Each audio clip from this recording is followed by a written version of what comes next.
Well, the Jimmy, I got even with it. This little Jimmy right here, the one I bought, I posted on there a while back. Well, I went through a bunch of stuff. I'm not going to do a TikToker thing and try and let you go through the bullshit of everything I did, but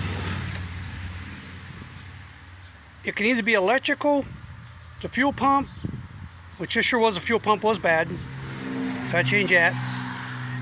This right here was a spider. This is what's left of it.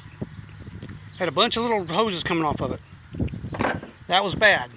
Now, since I changed the spider,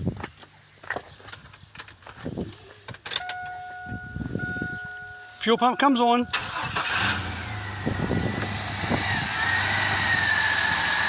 Starts right up. Now it runs like it should be running.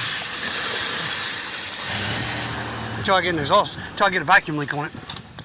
I bumped the air intake off. Now it actually runs like it's supposed to.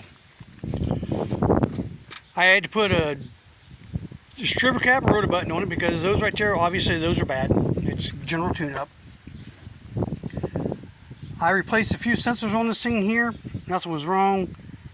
After hitting with the ether, I knew right then and there what the problem was. I didn't want to do it, but thank goodness I had another spider. So I went ahead and I took it off and I replaced the spider. It's roughly about an hour's job. If you got all the tools and if you got speed tools with you, you can do it in about 45 minutes.